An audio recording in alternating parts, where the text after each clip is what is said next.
네, 90회 전산회계 2급 문제를 풀이하도록 하겠습니다. 자, 금정 문구로 되어 있습니다. 그렇죠? 네, 그러면 1번 문제부터 풀이를 하도록 하겠습니다. 자, 1번. 자, 금정 문구라고 나와 있고요. 2010년도 기준으로 문제를 풀도록 하겠습니다. 자, 개인 사업자 위주이죠. 자, 1번에 사업자 등록증 나와 있는데 이 부분이 잘못되었으니까 정정하는 얘기죠. 쉽죠. 그래서 하나하나 이제 비교하시면 되고요. 자, 비교하시면 이제 틀린 부분이 어떤 부분이냐. 자, 회사 등록을 띄우시면 되겠죠. 그럼 띄우셔가지고 요거하고 이제 하나하나 맞추시면 돼요. 이렇게 맞춰보시면은 자, 틀린 부분이 세 군데가 있습니다. 자, 어디가 있죠?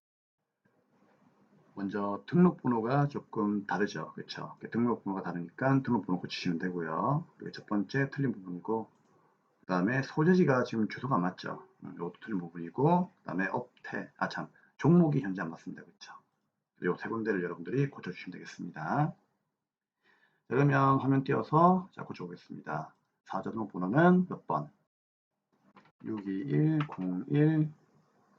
자, 안 되네요. 자, 다시 62101 13463 이렇게 고치면 되고요.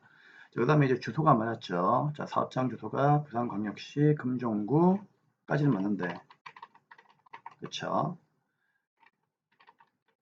수림로 50번 길이죠. 그쵸? 50번 길로 바꿔주고요. 그 다음에 103 해가지고 밑에다가 고소동 이렇게 넣으시면 되겠습니다. 자, 그리고 이제 세 번째로 지금 맞지 않는 건 누구였죠? 여기 보시면은 도소매는 맞는데 종목이 장난감이 아니고 문구 및 잡화죠. 이렇게 바꿔주시면 됩니다. 이 세 가지만 바꾸시면은 점수가 몇 점입니까? 6점이 주어집니다. 간단하죠? 자, 등록번호, 주소, 종목. 네, 이제 2번 문제 풀이하도록 하겠습니다. 자, 이번은 이제 금정문구의 정기분 재무상태표인데 입력되어 있는 자료를 검토하여 오류 부분은 정정하고 누락된 부분은 추가로 입력하시오라고 되어 있습니다. 6점짜리 문제입니다. 자, 그러면 정기분 재무상태표를 띄워야 되겠죠? 자, 어디에? 여기 있습니다. 클릭하시고, 자, 요거 하나하나 문제지하고 비교하시면 되겠죠? 비교하시면 어느 부분이 좀 달라져 있느냐 찾아보니까 어떤 부분이죠? 자, 일단 먼저 당좌 예금의 금액이 다르죠. 그쵸? 당좌 예금이 지금 현재 1300인데 우리 여기에는 1030으로 되어 있죠. 그쵸? 당좌 예금을 얼마? 1300으로 바꿔주시면 되고요. 두 번째는 이제 뭐가 다른가 하면은 쭉 내려오시면은 그 차량 운반구의 감가상 누계액이 다르죠. 문제는 800돼 있는데 자, 우리 전산에는 뭐가 되어 있죠? 80이라 되어 있어요. 그쵸? 차량 운반구의 감누가 80돼 있죠. 800으로 고쳐주시면 되고요. 자, 마지막으로 이제 차변은 이제 더 이상 없고, 자, 대변을 보시면은 단기 차입금이 현재 금액이 안 맞죠. 1,500인데 우리 전산에서는 단기 차입금이 아예 없죠. 그래서 어떻게 한다? 단기 차입금 얼마? 그렇죠. 1,500을 추가로 입력하시면 되겠습니다. 그러면 차변과 대변의 합계는 일치가 되면서 차익도 발생 안 하고 이상으로 이번 문제도 끝이 납니다. 그래서 2번은 당좌예금하고 감가상각누계액 차량운반국가하고 단기차입금이 없으니까 이 세 가지만 여러분들이 잘 수정해 주시면 되는 거예요. ESC 빠져나오시고 이제 3번 문제 가도록 하겠습니다. 자, 1번에 이제 거래처 등록하는 거죠. 여러분 뭐 거래처 등록은 잘 하시죠? 잘 하시니까 여러분들을 믿어요. 자, 그러면은 거래처 등록 하셔가지고 FDO부터 한번 입력을 하도록 하겠습니다. 네, FD가 없으니까 요 밑에다가 자, 일반 거래처 맨 밑에 그쵸 빈칸에다가 코드는 몇 번? 03094 적고 그 다음에 FD노 주식회사 적고요. 그 다음에 아무런 말이 없으면 동시인데 이거는 거래처 유형이 우리 문제에서 매입으로 되어 있죠. 매입으로 되어 있으니까 여기 매입을 체크하시면 돼요. 매입인데 사업자번호부터 그대로 이제 적으시면 되겠죠. 208 81 1444 이렇게 적으시면 되고 다음에 대표자 이름은 누굽니까? 김정은. 다음에 업태는 누구? 네, 도소매. 종목은 문구. 다음에 주소는요. 우편번호는 특별한 말이 없으면 안 적어도 괜찮죠. 그래서 경기도 안산시 상록구 예술광장 1로. 그리고 밑에다가 괄호 열고 성포동. 괄호 성포동 그냥 밑에다 적으시면 될 것 같아요. 그 다음에 이제 다 끝난 게 아닌데 다 끝났어요? 네, 다 끝났네요. 그렇죠? 이렇게 적으시면 되겠습니다. 그럼 마찬가지로 밑에다가 빈칸에다가 태양금속 5046 해가지고 두 번째 거도 여러분들이 그대로 그냥 입력을 하시면 됩니다. 자, 두 번째 거는 여러분들이 한번 해보시고요. 자, 요걸 입력을 다 한 화면을 쌤이 보여드릴게요. 네, 입력을 다 한 부분이 이렇게 태양금속에서 이렇게 뜨고 있습니다. 태양금속은 매출거래처이기 때문에요. 매출거래처로 그렇게 맞춰주시면 되겠습니다. 다 했으니까 예수시 빠져나오시면 됩니다. 그래서 여러분들 일시정지 하시고 마무리 하시면서 그 다음에 다음 문제를 보시면 되겠죠. 자, 그 다음에 이제 2번입니다. 금정문구는 올해 사용하는 소모품을 별도로 관리하고자 합니다. 자, 830 소모품비 개념 과목에 다음 조류를 통과하시오. 자, 그러면은 어디에 거래처 등록하셔가지고요. 830번 누르시면 되겠죠. 아닌데 미안합니다. 계정 과목 조류 등록이죠. 죄송합니다. 그럼 여기다가 830이라고 적으시면 되고, 그러면 소모품비로 이렇게 순간이동하죠. 그럼 이때 어디에다가 현금 적요 4번에다가 적으라는 얘기예요. 그러면 현금 적요, 자 4번이 여기 있죠. 그럼 여기다가 4번 적고 받아쓰기 하시면 돼요. 장기 사용 소모 자재 구입비 지급 이렇게 아시겠죠? 예수씨 빠져나오시면 되겠습니다. 네, 그 다음에 이제 더 이상 없네요. 오케이. 그러면 여기까지 문제 3번도 끝을 내겠습니다. 자, 그래서 1번, 2번, 3번은 여러분들 아주 쉬운 문제이기 때문에요. 점수를 그냥 주는 거니까 그렇게 빠르게 입력을 하시고 이제 드디어 중요한 문제 4번 일반전표 분계 문제를 이제 입력을 합시다. 자, 일반전표 마우스로 클릭을 하시고요.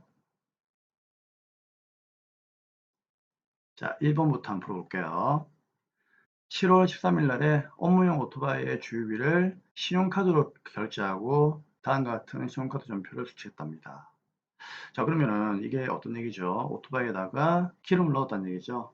그럼 오토바이도 차량 망고니까 기름 넣으면은 차량 유지비로 분개하시면 되겠죠. 그래서 정답은 차변의 차량 유지비. 그쵸? 자, 얼마입니까?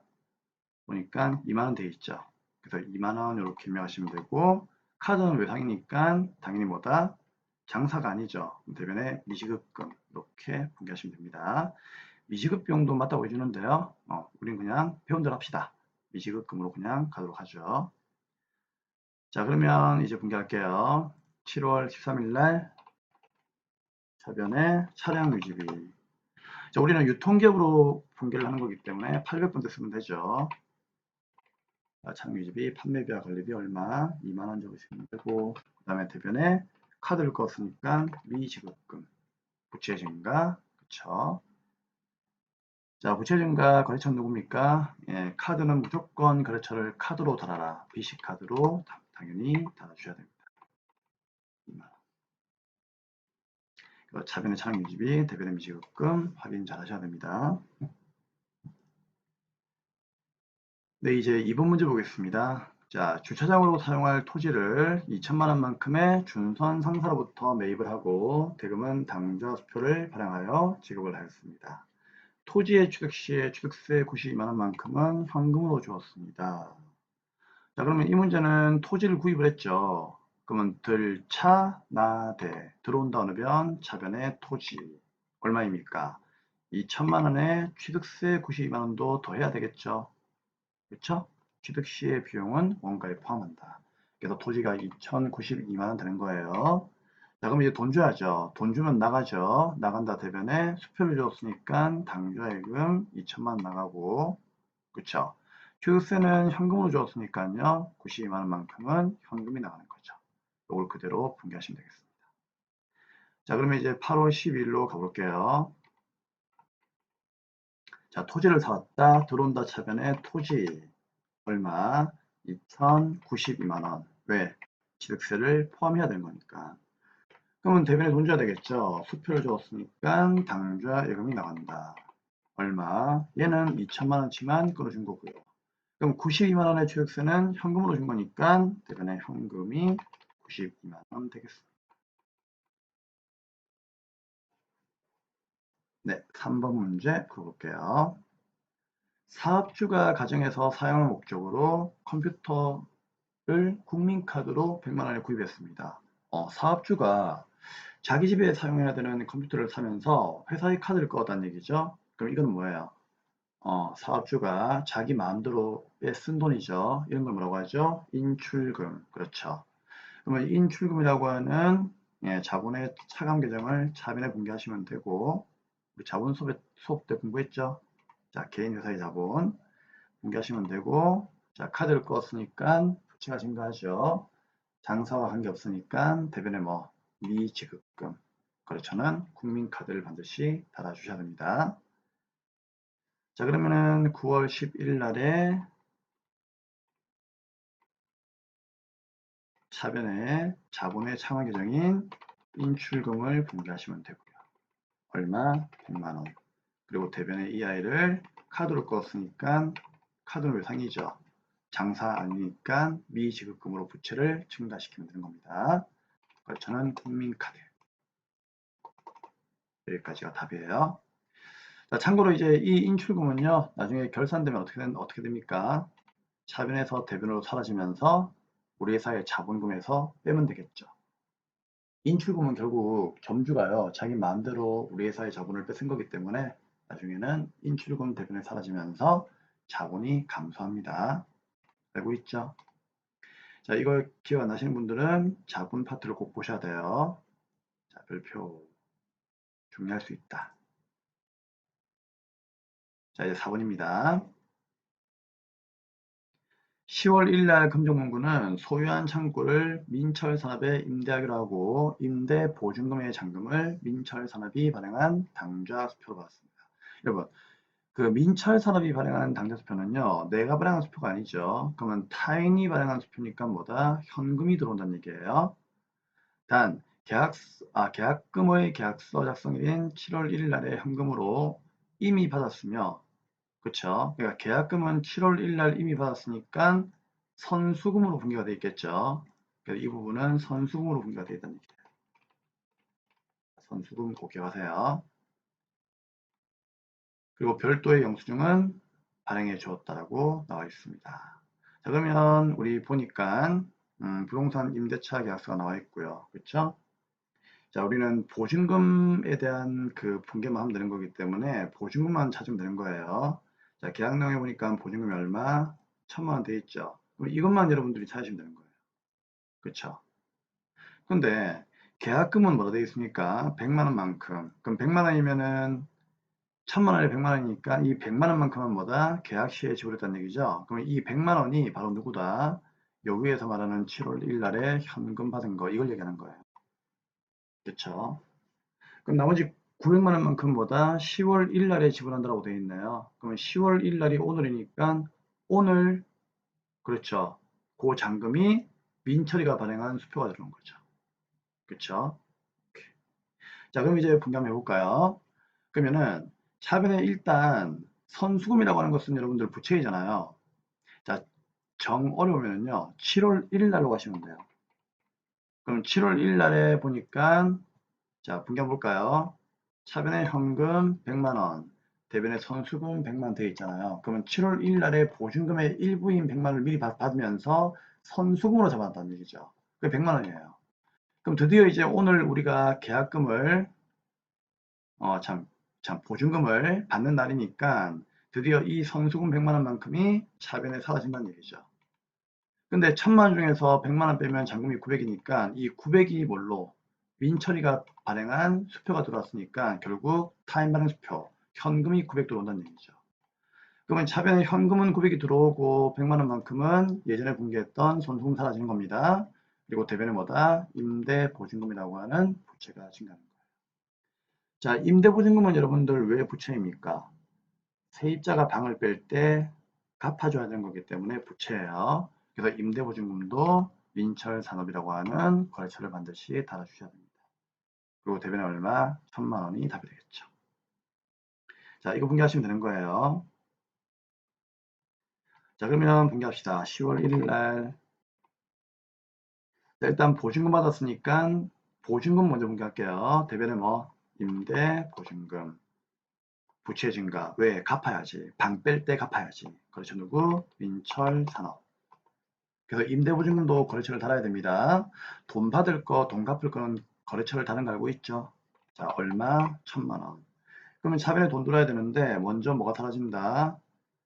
선수금이 먼저 사라져야 되겠죠. 뭐 이거부터 해서 괜찮아요. 자, 선수금도 부채니까 민철산업이라고 거래처를 다는 거 알고 있죠. 그럼 얘가 얼마? 100만 원만큼 이제 드디어 부채 감소하고 나머지 잔금만 차변에 뭐다? 그렇죠. 타임발행수표 현금이 들어온다. 그 얘기예요. 900. 이렇게 분배를 하시면 되겠습니다. 자, 이제 5번입니다. 10월 20일 날 판매용 문서 싼기 500만 원만큼 있는데 5대분입니다. 그쵸? 업무용 싼기 100만 원만큼을 한 대를 점포문구에서 구입을 하고 대금은 이번 달 30일 날에 모두 지급하기로 했다는 얘기예요. 그럼 이게 뭔가면요. 우리 회사가 세 단계를 파는 회사예요. 그러니까 판매용 문서 싼기라고 하는 것이 판매용이란 말이 붙어 있죠. 자, 판매용의 별표. 판매용이란 말이 붙어 있으면요. 이거는 무조건 상품이에요. 자, 상품 기억하세요. 그럼 이걸 어떻게 했다? 500만 치를 사왔고, 그 다음에 업무용 문서 싼기도 사왔죠. 그러니까 상품을 떼오는 김에 우리 사무실에서 사용하고 싶은 세 단계까지 같이 구입을 했다는 얘기죠. 그럼 이거는 업무용 단계는 팔 게 아니니까, 즉 업무용으로 쓸 거니까 이것도 별표. 그럼 얘는 무엇을 의미하는 겁니까? 비품을 의미하는 거죠. 그러면 심플하게 얘기하면은 상품을 500만 치를 사오고 그 다음에 비품을 100만 치 샀다는 얘기죠. 그쵸? 그럼 이거를 구입을 하고 어떻게 했다? 이번 달 30일 날에 모두 주기로 했답니다. 돈 안 준 거지. 그렇죠. 그러면 차변은 뭐예요? 상품은 자 들어오면 차변이죠. 그러면 상품은 500만 원만큼이 들어오는 거고요. 업무용 사단기는 비품이 들어온다 해가지고 차변에 100만 원 분기하면 되는 거예요. 자, 그럼 우리는 합이 얼마? 600을 줘야 되겠죠. 자, 그런데 그 600을 줘야 되는데 이게 외상이에요. 그렇죠? 그럼 외상이지만 전부 다 외상 매입금이 아니죠. 왜? 이 중에서 500만 원만큼만 장사니까 상품을 사오는 게 장사잖아. 그렇죠? 그러니까 재고 자산을 구입할 때만 외상 매입금을 줄 수 있는 거죠. 그래서 대변은 뭐다? 외상 매입금 부채 증가는 500이 되는 거고. 그럼 100만 원만큼은 뭐가 되는 겁니까? 얘는 장사가 아니니까 외상 매입금을 쓸 수가 없죠. 그래서 미지급금으로 분개하시면 되는 거고. 그 둘 다 돈 갚아야 되는 거니까 돈 받을 거 줄 거는 거래처를 달아야 되겠죠. 점포문구 달아주시면 되는 겁니다. 자, 그러면 10월 20일 날에 분개합시다. 차변에 뭐 500만 원만큼은 판매용 물건이니까 상품이 들어온다. 나머지 100만 원만큼은 업무용이니까 비품이 들어온다. 같은 세 단계라도 이름이 다른 거죠. 판매용이냐 업무용이냐. 그럼 600을 줘야 되겠죠. 전부 다 외상이에요. 그럼 대변에 뭐다? 상품에 대해서는 외상 매입금이라고 하는 부채를 증가시켜서 분개하면 됩니다. 거래처가 누구죠? 네, 점포, 문구. 대변에 얼마? 500만 원. 그럼 나머지는 비품에 대한 거니까요. 비품 대금은 장사가 아니니까 미지급금으로 분개를 하시면 됩니다. 점포, 문구. 끝입니다. 자, 이상으로 5번도 끝이 났고요. 이제 6번 문제 가겠습니다. 11월 19일 날 거래처 대전 상사에 경영자금 1억 원을 보통금에서 단기 대여해주면서 이체 수수료 1,500원을 현금으로 지급했습니다. 수수료는 금융비용으로 처리한다라고 되어 있습니다. 자, 금융비용으로 처리한다는 얘기는 나중에 이제 전산 보시면은요, 금융비용이라고 하는 그런 문구가 뜰 거예요. 그거 선택하시면 됩니다. 자, 그러면 분개하면은요, 자, 대전 상사한테 일단 우리가 1억 원을 빌려주었죠. 근데 이걸 어디로? 보통금에서 이체했으니까요. 그쵸? 보통예금에서 대여를 해주었으니까 대변에 뭐 당연히 보통예금 나가는 거죠. 이해됩니까? 그래서 대변에 보통예금이 1억이에요. 그럼 이걸 단기대금이니까 차변에 뭐다? 단기대금으로 분류하면 되는 거죠. 그쵸? 그럼 원래 이제 여기까지는 쉬우니까 별로 그렇게 문제가 없어요. 근데 중요한 거는 자, 이체 수수료를 어떻게 했다? 1,500원만큼을 현금으로 줬다는 얘기죠. 그럼 대변에 뭐 나간다? 현금 나가는 거죠. 얼마? 1,500원. 그쵸?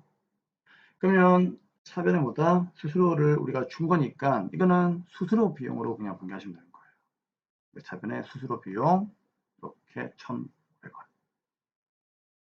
자, 그대로 분개할게요. 뭐 어려운 건 아니니까 자, 분개를 바로 합시다. 자, 11월 며칠 날, 자, 19일 날에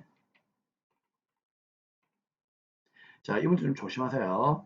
자, 이 문제가 그 어려운 문제는 아닌데 자, 제가 하나 보여드릴게요. 보통 예금이 일단 얼마? 1억 원이 나간다는 얘기죠. 그쵸? 그리고 차변에 뭐다? 단기 대여금이죠. 돈 빌려준 거니까 자산의 증가, 단기 대여금. 자, 단기 대여금은 대전상사 거래처라는 거 알고 있죠? 달아야 되고 그 다음에 차변에 얼마? 1억 원 하면 끝나는 거예요. 원래는 이제 여기까지 하고 나서 자 이제 돈 빌려주면서 이체할 때 뭐 빌려주는 아이가 나오고 은행이 다르니까 이체 수수료가 들어간 얘기죠. 그럼 수수료 준 거니까 차변에 뭐다? 수수료 비용으로 분류하시면 돼요. 근데 금융 비용을 쓰라고 했죠.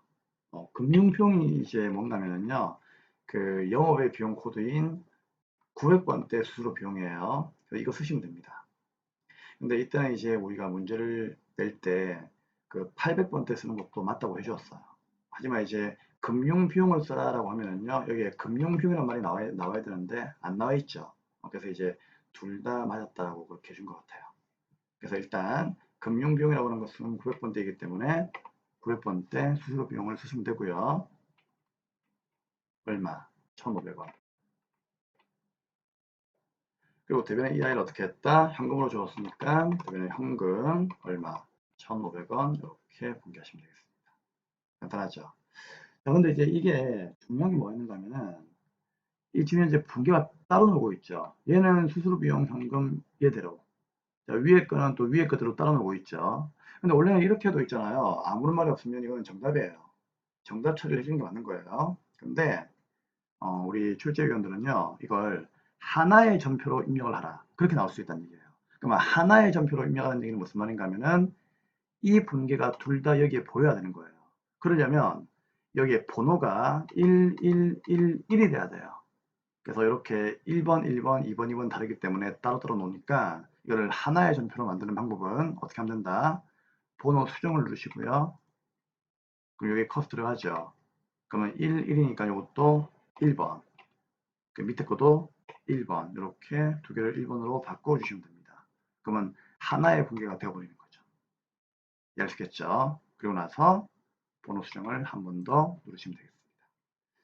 그래서 되도록이면 아무런 말이 없더라도 이렇게 하나의 분계로 그냥 여러분들이 만들어주는 것도 오히려 좀 안정적으로 이렇게 문제를 풀 수가 있다는 얘기예요. 그래서 이렇게 해주세요. 한 문제에 한 번호의 점표가 답이기 때문에 되도록이면 이렇게 분계하시는 것이 좋다는 얘기입니다. 자, 다음에 이제 7번 문제 풀도록 하겠습니다. 7번입니다. 12월 12일 날 문제인데 자, 이 문제에다가 별표 뭐 어려운 문제는 아니지만 혹시라도 공부를 좀 안 하시게 되면요 어려울 수도 있다. 자, 화면을 보도록 하죠. 일중 상사의 외상으로 매출한 상품이 있대요. 근데 불량이 나가지고 20만 원만큼이 반품이 되어 왔고 반품액은 외상 매출금과 상계하기로 하였답니다. 그러면 이 문제는 우리가 예전에 외상으로 판매했을 때 어떻게 분개했을까? 자, 이렇게 분개했겠죠. 이거는 답이 아니에요. 자, 수렴은 빨간색은 답이 아니고 파란색이 답입니다. 그리고 이 작대기를 기준으로 왼쪽은 차변, 오른쪽 대변이에요. 그럼 매출 시에는 상품 팔았으니까 대변에 상품 매출 얼마인지 모르겠죠. 일단 얼마라고 분개했을 것이고 외상이니까 차변에 외상 매출금으로 분개했겠죠. 그쵸? 근데 이 물건에 이제 하자가 있으니까 어떻게 한다? 팔았던 물건이 들어오고 외상값을 우리가 받으면 안 되겠죠. 그러면 이 문제 답은 뭐다? 이 두 개의 분계를 역으로 그냥 분계하시면 되는 거예요. 그래서 답은 이 두 개를 역으로 분계한 자, 이 분계가 답이 되겠습니다. 그래서 상품 매출 중에서 20만 원만큼을 차변으로 없애버리고 외상매출금도 대변으로 제거해버리는 요 분계가 답이 되는 거예요. 간단하죠? 근데 이제 우리가 이걸 그 전산회계 1급에 가면은요, 보통 이제 이렇게 분배를 하지 않고, 매출 환입 및 애누리, 그러니까 팔았던 물건이 도로 들어온다 해가지고 환입이라고 해요. 또는 값을 깎는다 해가지고 애누리라고 해요. 이런 경우에는 이제 매출 환입 및 애누리 20만 원, 이렇게 분배하기도 해요. 그래서 위에 것처럼 분계도 정답이고, 밑에 것처럼 분계도 정답입니다. 그래서 시험 문제 발표에 의하면은 요 분계하고 요 분계 둘 다 답으로 해주었어요. 그 다음에 음수로 분계하는 게 있는데 자 쌤은 음수로 분계하는 것을 설명하지 않습니다. 그래서 여러분들도 음수 분계는 웬만하면은 하지 마세요. 전산회계 1급에 올라가면은요 출제위원들이 음수로 분계하는 것을 권장하지 않아요. 그래가지고 음수 분계를 하지 않도록 한다. 그런 이제 문제들이 나오기 때문에 되도록이면 조금 이러한 내용의 학습 방법은 조금 자제해 주시는 것이 좋을 수도 있습니다.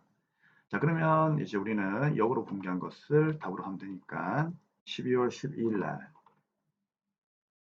차변에 상품 매출 없애버리면 되겠죠? 잠시만요. 상품 매출 해가지고 얘를 없애버리면 되겠죠. 얼마? 20만 원. 그리고 대변에 얘를 어떻게 한다? 외상매출금에서 제거하시면 됩니다. 자, 외상매출금은 거래처가 누구였습니까? 네, 일중상사였죠. 그래서 일중상사 채권 채무는 거래처를 달아야 된다. 끝입니다. 자, 또는 이제 답이요. 차변에 상품 매출이 아니라 뭐가 될 수 있다고 했죠? 매출, 환입 및 애누리가 될 수 있다고 했죠? 그래서 요걸 클릭을 해도 답이 됩니다. 자, 이때는 여러분들 요 코드가 많죠? 어떤 걸 쓰면 되겠습니까? 상품을 팔았으니까 상품 매출과 관련된 환입 및 애누리를 사용하시면 돼요. 그래서 이렇게 분개를 해도 정답으로 인정합니다. 자, 두 가지의 방법이 정답이니까 꼭 기억할 수 있도록 합니다. 자, 여러분 편한 걸로 공부를 하시면 돼요. 자, 8번입니다. 12월 15일 날 상품 100개 개당 만원입니다. 양천 상사로부터 외상으로 매입하고 운반비 5만원만큼은 현금으로 주었답니다. 그러면 상품 매입하면 들어온다 차변에 상품 되겠죠? 100개가 만원이니까 100만원인데 매입 시에 운반비는 원가에 포함하죠. 그래서 상품이 105만원 되는 거고요. 자, 그 다음에 100만원만큼은 외상으로 매입했으니까 대변에 갚아야지. 부채 증가, 외상 매입금 100만원 되는 거고 운반비 5만원은 현금을 줬으므로 대변에 현금 5만원이 나가는 겁니다. 쉬운 문제니까 분개를 그대로 하시면 돼요. 자, 12월 15일 날에 분개하겠습니다. 차변에 상품 들어오죠. 얼마? 105만원. 운반비 포함이죠? 그리고 대변에 이제 외상 매입금 해가지고 거래처를 달아줘야 되겠죠? 양천 상사로 이제 달아주시면 됩니다. 안다면 감점이죠. 얼마? 6만원. 그 다음에 5만원만큼 운반비는 현금으로 줬으므로 대변에 현금 5만원 되겠습니다. 네, 이상으로 우리는 일반연표에 대한 입력을 이렇게 마감을 하도록 하겠습니다. 자, 8번까지 입력 다 했고요. 이제 5번에 오류 정정으로 가도록 하겠습니다.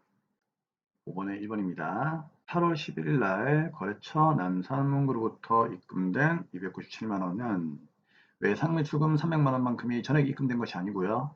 약정기일보다 외상매출금이 빠르게 회수가 되어가지고 1%만큼을 할인한 후의 금액이랍니다. 그게 보통의 경우로 들어왔다는 얘기죠.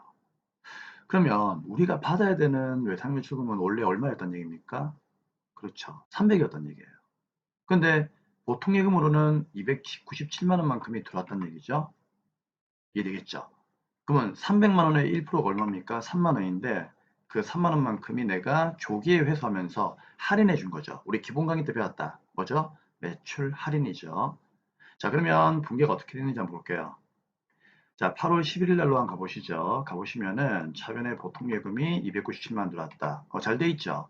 근데 원래는 외상물추금이 297만 원이 아니고 300이었단 얘기예요. 그래서 대변에 외상물추금이 300만 원이 돼야 되는 거예요.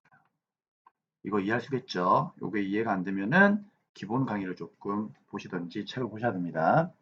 그럼 외상물추금은 300만 원만큼이 사라지는 게 맞다 그 얘기예요. 근데 돈은 297만 원 들어왔던 얘기죠. 그쵸? 그러면 쌤, 3만 원만큼은 어떻게 된 겁니까?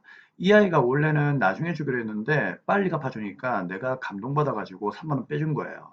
그걸 뭐라고 하죠? 외상매출금을 할인해주면은 매출 할인, 외상매입금을 할인해주면 할인받으면은 매입 할인이죠. 근데 이거는 외상매출금을 할인해준 거니까 매출 할인이에요. 그걸 차변에다가 채워주시면 되는 거예요. 그래서 매출 할인으로 이렇게 공개하시면 됩니다. 자, 그러면 매출 할인으로 공개해 주시면 되는데 조금 좁힐까요? 여기다가 할인을 좀 더 적도록 하죠. 그러면 할인 적으면은 많이 나오죠. 그럼 이때 우리가 선택해야 되는 코드가 틀리면 안 돼요. 어떤 코드를 써야 됩니까?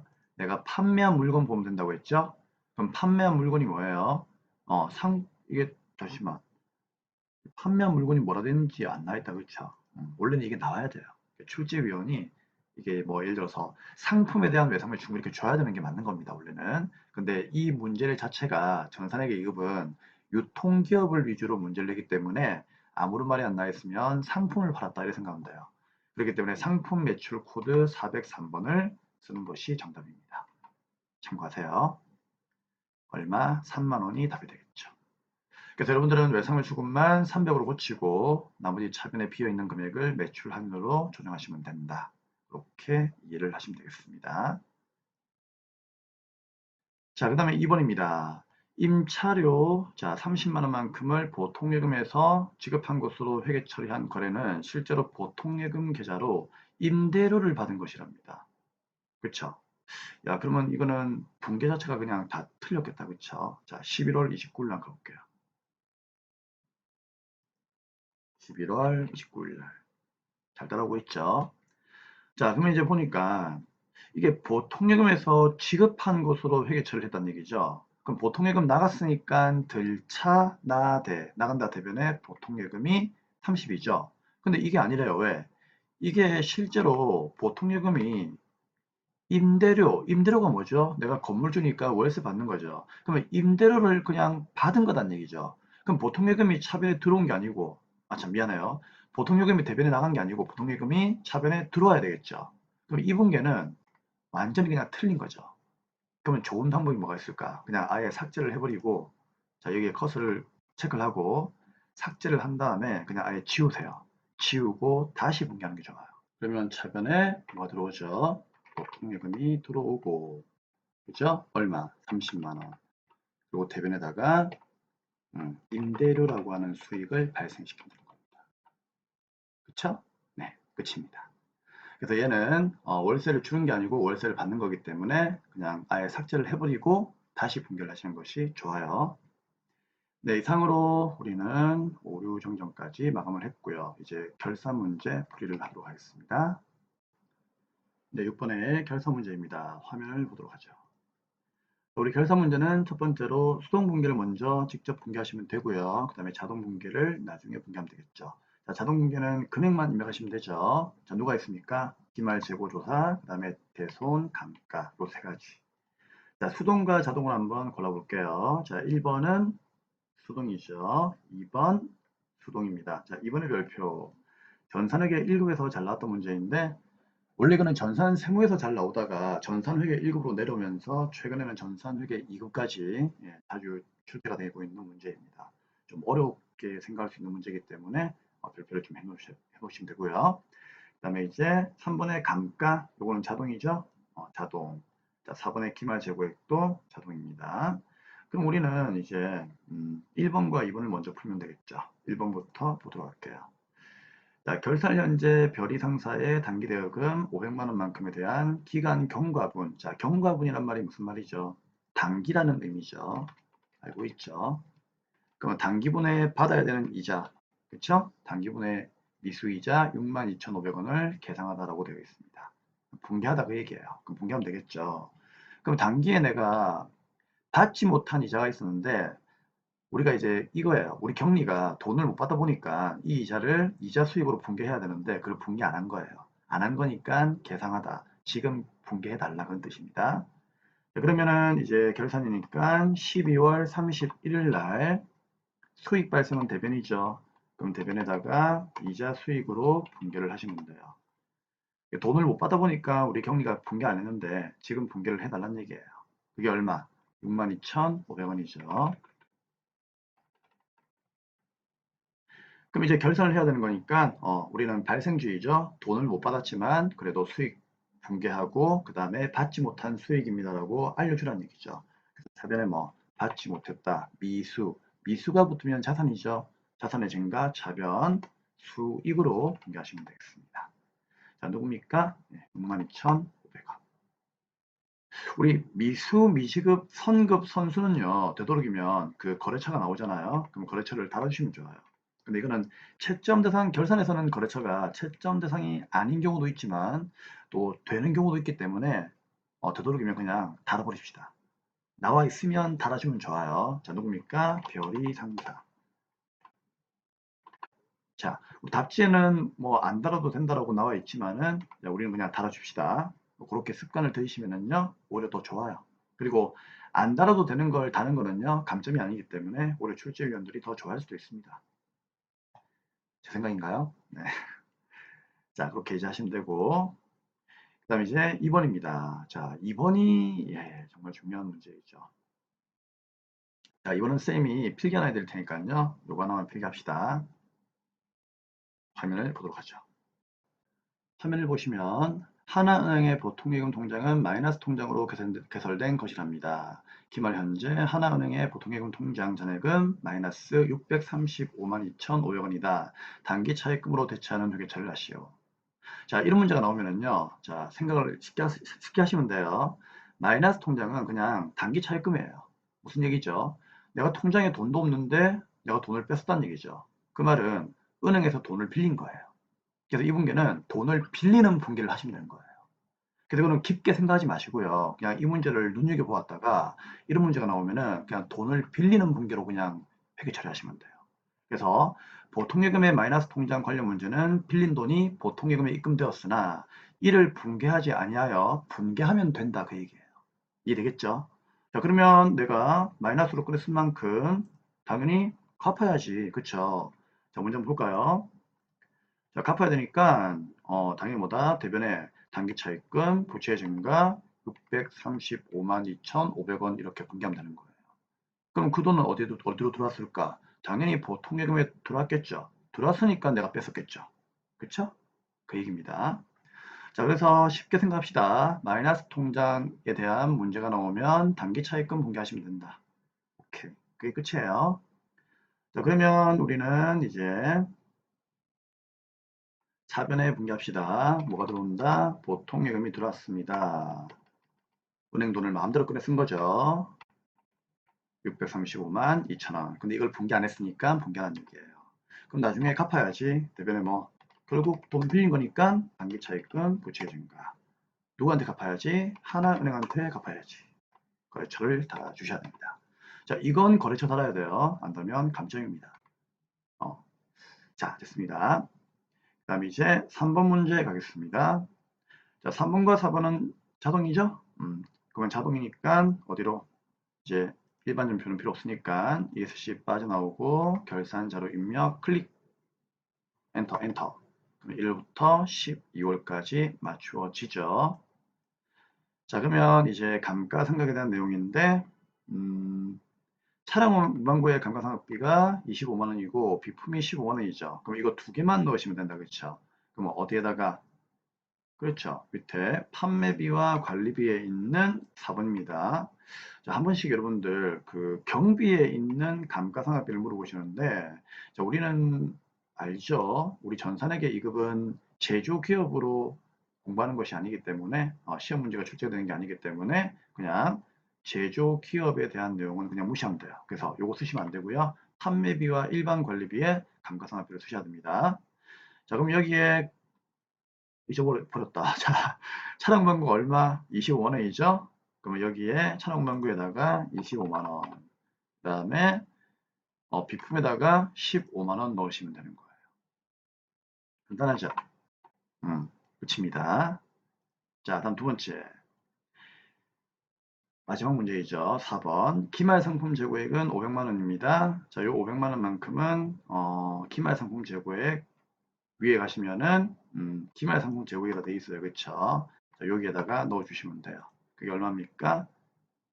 500만원입니다. 그쵸? 그래서 여기다가 500을 넣어주시면 돼요. 오케이, 됐습니다. 그래서 위에 전표 추가 누르시면은, 우리 전산이 알아서 붕괴를 다 해드립니다. 어떻게? 이렇게 파란 색깔의 답지의 붕괴를 전산이 해주기 때문에 우리가 붕괴를 할 필요는 없어요. 아시겠죠? 네, 이상으로 결산 문제 마감을 하도록 하겠습니다. 자, ESC 이제 빠져나오시면 되고 마지막 문제 이제 조회 문제 풀이를 하도록 하겠습니다. 조회 문제는 그 기본 강의 때 이제 우리가 조회하는 내용들을 기초로 드렸죠. 근데 이런 내용들은 그냥 기본 강의에서 열심히 했고 또 여러분들이 문제를 풀다 보면은요, 이거 보시면서 하시면은 뭐 크게 문제 없으니까 자 바로 그냥 풀이를 하도록 하겠습니다. 자, 1번 문제부터 보도록 하죠.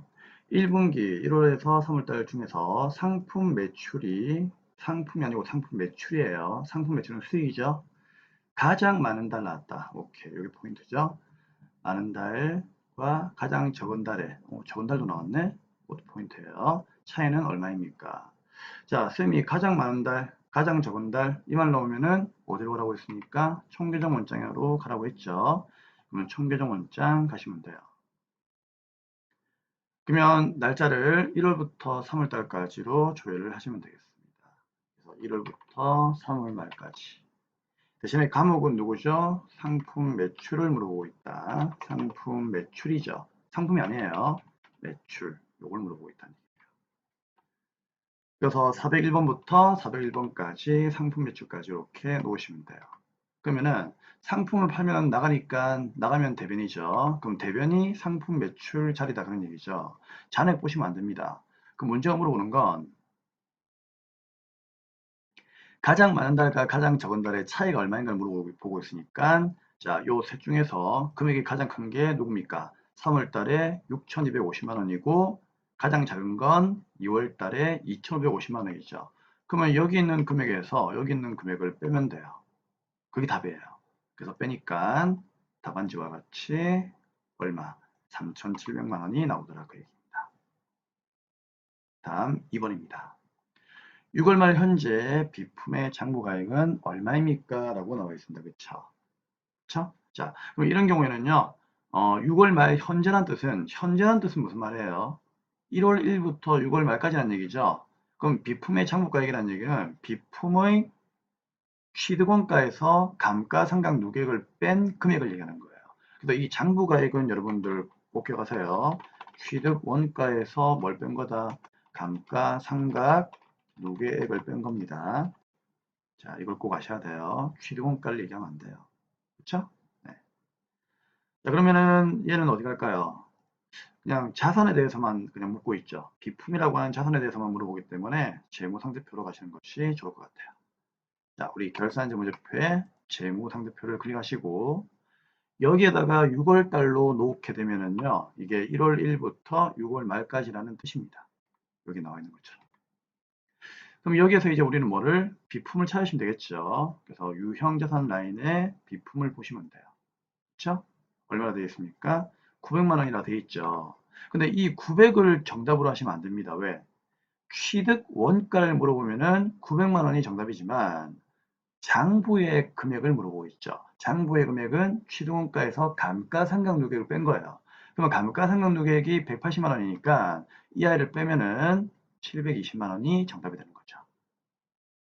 알고 있죠? 네. 그래서 정답은 720만 원이 된다. 이렇게 참고하시면 되겠습니다. 네, 3번입니다. 상반기 1월에서 6월 중 상품 매입액과 기초상품 재고액을 합한 판매 가능한 상품은 얼마입니까? 자, 우리 기본 강의할 때 잠시 여기 화면을 좀 보시죠. 자, 3번에다가요. 이게 별표하는 마세요. 이거 중요한 내용입니다. 자, 우리 기본 강의 때 그 재고자산에서 상품은 자산이니까 자기 자리는 차변이죠. 그래서 상품 계정은요, 항상 이 차변을 뭘로 생각한다? 창고라고 생각하라고 했죠, 쌤이. 기억나십니까? 이건 창고예요. 그러니까 대차 평균의 원리에 의해서 어차피 차변과 대변은 같잖아요. 그쵸? 그러면은 자, 이게 뭐예요? 저번 연도에서 팔고 남은 게 넘어온 거고요. 이거는 상품이 모자라니까 이번 연도에 새롭게 사온 거죠. 쉽게 얘기하면은. 그러면 이 두 개는 어차피 우리가 1년 동안 팔아야 되는 물건이죠. 그럼 팔아야 되는 물건이기 때문에 쌤이 기초상품 재고액에서 순매입을 더한 이 부분을 다른 말로 뭐라고 했죠? 판매 가능액이라고 했잖아요. 그쵸? 이게 바로 판매 가능 재고액이에요. 그래서 지금 이제 문제가 뭘 물어보는가 하면은 판매 가능한 상품액은 얼마입니까? 즉 판매 가능 재고액을 물어본다 그 얘기예요. 그러니까 이 문제는 한마디로 얘를 물어보는 겁니다. 여러분들은 뭐다? 기초의 상품과 순매입을 더한 금액을 답을 하시면 되는 거예요. 언제까지만? 1월부터 6월까지만 조회해가지고. 그쵸? 그럼 이 중에서 우리가 이제 팔아버리면 뭐가 되죠? 팔아버리면 대변에 매출원가가 되는 거고, 그 팔고 남은 게 기말 상품 재고액이에요. 그 이해되죠? 그래서 우리가 항상 그 결산 문제 잠시 한번 볼게요. 결산 문제에서 항상 이렇게 4번 문제처럼 기말 상품 재고액이 500이다라 나와 있잖아요. 그럼 500이다라 나와 있는데 항상 붕괴는 답이 뭐예요? 차변에 상품 매출원가 금액이 500이 아니죠. 이 금액 나오고 그 다음에 상품 이 금액 나오죠. 자, 이게 왜 이런 원리가 되는 겁니까? 그렇죠. 기말 상품 재고액만 우리가 자동 결산으로 넣어주면은요, 지가 알아서 매출원가에 붕괴를 해주는 거예요. 기본 강의 때 쌤이 다 했죠. 그쵸, 여러분? 그렇기 때문에 우리가 기말 재고 조사가 중요한 이유가 바로 이것 때문이에요. 이 기말 재고액만 알면은요, 그쵸? 요 금액에서 얘를 뺀 나머지가 매출원가거든요. 그래서 이 매출원가가 이제 분기가 될 때 어떻게 분기가 되는 거죠? 그렇죠. 이렇게 분기가 되는 거죠. 요 금액을 구해가지고 이렇게 분기가 되는 거죠. 그래서 항상 우리가 결산 문제에서 기말 재고액 구하면은 항상 상품 매출원가 분기가 항상 나오는 이유가 바로 이것 때문이에요. 그쵸? 자, 근데 쌤이 부연 설명으로 결산 때 이제 기말 재고액을 구하는 이유를 제가 알려드렸지만, 자, 이게 뭐 중요한 건 아니고요. 아무튼 간에 우리는 판매 가능 재고액을 찾으러 가야 돼요. 그러면 쌤, 이거는 어디 가야 됩니까? 1월 달에서 6월 달을 물었으니까 월계표 가야 됩니까? 절대로 월계표를 가시면 안 돼요. 자, 왜 그런가 하면은 월계표는 자, 월계표를 가면 안 되는 이유. 월계표는요, 말 그대로 한 달 한 달 들어오거나 나간 것만 보여주는 거기 때문에 월계표에는요, 절대로 기초 재고액이 없어요. 월계표는 정기에서 넘어온 부분은 확인할 수가 없습니다. 그러니까 월계표는 절대로 이걸 보면 안 돼요. 아시겠죠? 그래서 이 문제가 나오게 되면은요, 어디로 가야 된다? 합계 잔액시한표를 가야 됩니다. 자, 그래서 합계 잔액시한표를 가도록 하죠. 클릭. 자, 합계 잔액시한표 가가지고요. 자, 1월부터 6월달까지니까 여기다가 6월달 놓으면 되죠. 왜? 합계 잔액시한표는 6월달 놓으면은요, 1월 1일부터 6월 말까지 그런 의미예요. 아셔야 됩니다. 어쩔 수가 없다. 그거는 기억을 해야 된다. 그러면 1월 달부터 6월 달까지 쌓인 게 바로 합계 장시한표예요. 그러면 이때 여러분들이 뭐를요? 상품을 봐야 됩니다. 상품. 자, 요 상품의 금액이 얼마였습니까? 5,296만 원 돼 있죠. 기억하세요. 이 5,296만 원 이 금액이 바로 판매 가능액이에요.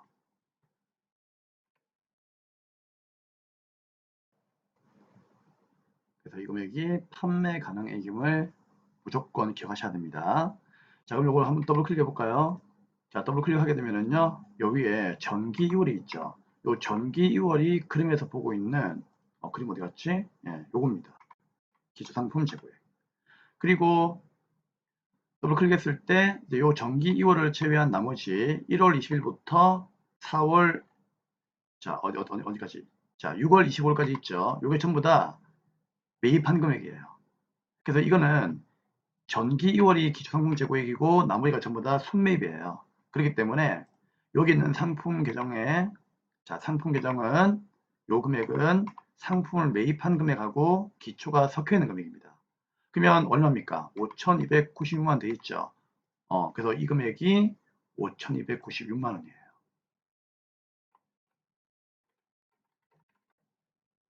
이해하셨겠죠? 그럼 결국은 이 두 개 단 금액이 얼마입니까? 묻고 있으니까 정답은 5,296만 원이 정답이에요. 그래서 자 여기 보시면 정답이 5,296만 원이라고 나와 있습니다. 그래서 이해는 한 번만 하시고 앞으로 기초상품 재고액과 순매입액을 더한 판매 가능액이 얼마입니까? 물어보면은 꼭 기억하세요. 합계 장학시장표의 상품 계정 차변의 합계를 보시면 됩니다. 네, 다 했습니다. 이상으로 이제 조회 문제까지 마감을 다 했고요. 자, 조회 문제에 있는 그 답안은 여기 이론 문제 답안 작성했죠. 자, 여기에다가 입력하면 되는데 모든 창을 다 닫아야만 입력할 수 있다는 거 알고 있죠. 나중에 시험장 가시면은요, 이렇게 요 부분에다가 입력을 하시면 됩니다. 그건 알고 있죠? 네, 네, 여기에다가. 네, 됐습니다. 자, 이상으로 우리는 조회 문제까지 마감을 하고 전산회계 2급 실무시험 해설 강의를 마치도록 하겠습니다. 다음 강의에서 이론 문제 해설을 하도록 하겠습니다. 다음 강의에서 뵙도록 하죠.